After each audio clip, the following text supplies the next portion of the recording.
Foreign funding case में PTI के लिए एक और मुश्किल। पाकिस्तान तहरीक इंसाफ के मुलाजिमीन की एक दस्तावेजी फहरिस्त सामने आ गई, जिन्हें मुल्क के अंदर और बैरून मुल्क से अतियात वसूल करने की इजाजत दी गई थी। डॉन न्यूज की रिपोर्ट के मुताबिक दस्तयाब दस्तावेज में इन मुलाजिमीन के नाम भी सामने आए हैं, जिनमें मुबैना तौर पर पीटीआई के telephone operator Tahir Iqbal, computer operator Mohammad Noman Afzal, accountant Mohammad Arshad और पीटीआई के दफ्तर के हेल्पर मोहम्मद रफीक शामिल हैं। पीटीआई मुलाजिमीन को फंड्स इकट्ठे करने की इजाजत देने का फैसला 1 जुलाई 2011 को पार्टी इजलास में किया गया था, जिसमें पार्टी के मौजूदा चीफ ऑर्गेनाइजर और सेनेट के टिकट के ख्वाहिशमंद सैफुल्लाह नियाजी, मौजूदा सेक्रेटरी जनरल आमिर महमूद कियानी, हाल ही में तैनात होने वाले पिम्स के chairman of the board of directors Sardar Azhar Tariq Khan, party के साबिक सेक्रेटरी खजाना और पाकिस्तान के हालिया सफीर बराए किर्गिस्तान कर्नल यूनुस अली रजा और तारिक और शेख शरीक थे। डॉन न्यूज के मुताबिक इस हवाले से मुशीर मालियात सिराज अहमद से राब्ता किया गया तो उन्होंने इस बात की तस्दीक की कि चारों मुलाजमीन को एक मरतबा के लिए इजाजत दी गई थी।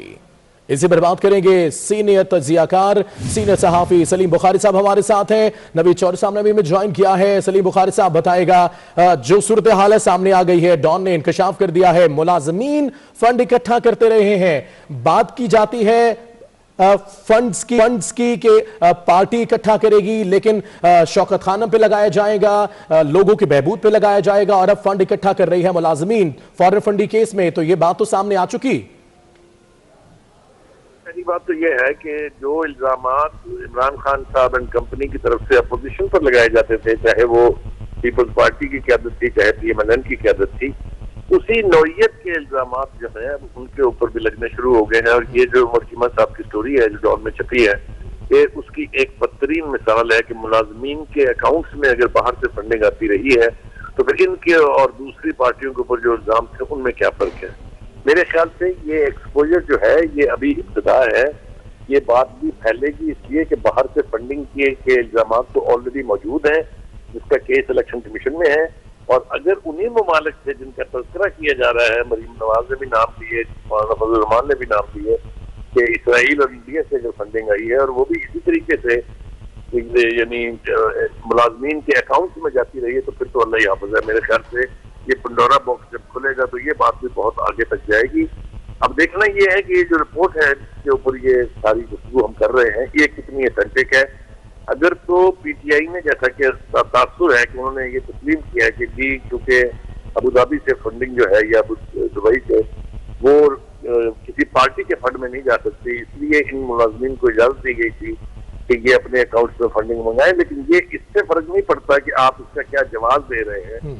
अगर बाहर का पैसा आपके मुलाजमीन के फंड में आया है तो ये वही इल्जाम है जो खुद बड़े तमतराज के साथ पीटीआई जो है वो आपस में बातों पर लगाती रही है। तो अब ये जो लॉस ऑफ फेथ होगा इससे, अगर ये कहानी कंफर्म हो जाती है तो पीटीआई कहाँ खड़ी है, ये तो अब उसका जवाब पीटीआई की लीडरशिप ही देगी। बिल्कुल ठीक है सर, साथ ही रहेगा। नवीद चौधरी साहब ने भी ज्वाइन किया है। नवीद चौधरी साहब, जो इल्जामात ऑपोजिशन पर लगाए जाते थे, आज वो इल्जामात खुद पर लग रहे हैं। ऑपोजिशन तो शक की बिना पर ही अंदर कर दी जाती है, अभी तो इल्जामात दस्तावेजात सामने आ रहे हैं। बहुत शुक्रिया। देखें, यही इसमें सबसे अहम नुकता है कि अब हमें समझ आ रही है इस बात की, हमें और जो पाकिस्तान के अवाम है, कि क्यों इस केस की खुली सुमात रखवाने की कोशिशें की गई बार बार। अब ये जो दस्तावेजात सामने आई हैं, इसमें आपने देखा टेलीफोन ऑपरेटर भी है, जो ऑफिस का इंचार्ज है वो भी है। अच्छा, फिर इस रेगुलेटर की जो नौइयत है वो भी सामने आ गई कि अमारात के अंदर क्या हो रहा था, हुकूमत के कानून क्या थे। सादा अल्फाज में अगर ये कहा जाए तो ये बहुत ही ओपन केस है मनी लॉन्ड्रिंग का, बहुत सादा अल्फाज में। और इसमें अगर कहीं वाकईतन कानून मौजूद हो, इंसाफ मौजूद हो, तो बचाव को कोई रास्ता नहीं है। बहरहाल अब ओपन समाज के अंदर जब ये चीजें आएंगी, फैसला बेशक पीटीआई कुछ ऐसा करवाने में कामयाब हो जाए कि वो बच निकले। तो हर एक पेज का राज है और एक पेज हर सूरत में उसको तहफ़्फ़ुज़ देने की कोशिश करेगा। लेकिन बात यह है कि मामला जब ये बहस में आएगा, जब ये चीजें कोर्ट के अंदर डिस्कस होंगी, इलेक्शन कमीशन में डिस्कस होंगी, प्रेस की जिन्नत बनेगी, मीडिया की जिन्नत बनेगी, टॉक शोज की जिन्नत बनेगी, नाम सामने आएंगे और इंटरनेशनल मीडिया में यकीनन ये बात जाएगी। फिर ये देखें, अब ये मामले की नोयत ऐसी होती जा रही है, जो मनी लॉन्ड्रिंग है اس میں ان ممالک کے نام آنے ہی آنے ہیں جو بخاری صاحب نے فرمایا ہے. میں عرض کرتا چلوں کہ جب اسرائیل اور بھارت کے حوالے سے جو معاملہ ہے وہاں بھی نام موجود ہے. وہ کوئی ہوائی نہیں ہے کہ اپوزیشن نے ابھی الزام لگا دیا. انہوں نے نام لے کے بتایا کہ فلاں فلاں صاحبان جو تھے دونوں ملکوں کے وہاں سے اس طریقے کے ساتھ وہاں سے پیسے لیے گئے. اچھا پھر ان پیسوں کا جو استعمال اور خرچ ہے وہ اپنی جگہ ایک بہت بڑا سوالیہ نشان ہے. وہ ایک علیحدہ کیس بنے گا پھر.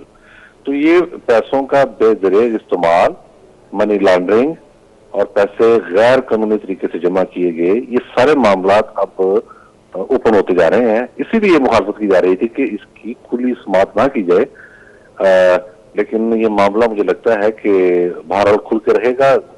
اور اس میں ایک اور امپورٹنٹ پہلو یہ ہے کہ اکبر ایس بابر جو ہیں ان کی جو عمومی شہرت ہے وہ بہت ہی جسے کہنا چاہیے کہ دیانتدار شخص ہونے کے ساتھ ساتھ حساب کتاب کے ماہر, معاملات پہ نظر رکھنے والے, مینجمنٹ کو سمجھنے والے, قوانین کو سمجھنے والے.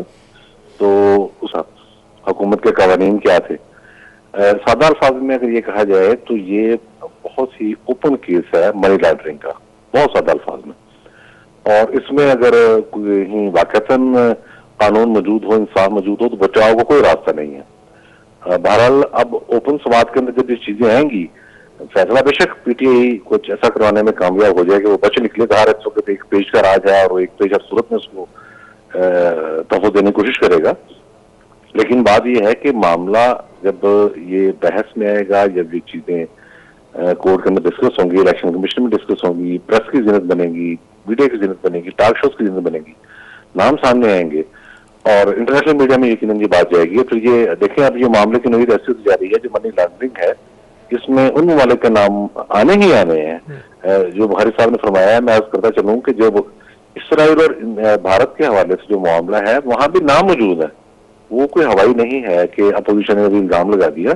انہوں نے نام لے کے بتایا کہ فلاں فلاں صاحبان جو تھے دونوں ملکوں کے وہاں سے اس طریقے کے ساتھ وہاں سے پیسے لیے گئے.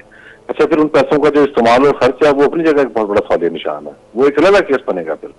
تو یہ پیسوں کا بے دریغ استعمال, منی لانڈرنگ اور پیسے غیر قانونی طریقے سے جمع کیے گئے, یہ سارے معاملات اب اوپن ہوتے جا رہے ہیں. اسی لیے یہ مخالفت کی جا رہی تھی کہ اس کی کھلی سماعت نہ کی جائے, لیکن یہ معاملہ مجھے لگتا ہے کہ بہرحال کھل کے رہے گا. اور اس میں ایک اور امپورٹنٹ پہلو یہ ہے کہ اکبر ایس بابر جو ہیں ان کی جو عمومی شہرت ہے وہ بہت ہی جسے کہنا چاہیے کہ دیانتدار شخص ہونے کے ساتھ ساتھ حساب کتاب کے ماہر, معاملات پہ نظر رکھنے والے, مینجمنٹ کو سمجھنے والے, قوانین کو سمجھنے والے. تو اس میں ان کو روف آفرین جو ان کے دوست ہیں وہ کہتے ہیں ہم بہت کجلی شخصیت ہے. بالکل, تو انہوں نے پوری کلپ کے ساتھ یہ معاملہ جو ہے یہ سامنے لایا, اور پوری کلپ کے ساتھ یہ معاملہ سامنے لایا گیا ہے. بہت شکریہ نوید چودھری صاحب, سلیم بخاری صاحب, آپ نے وقت دیا.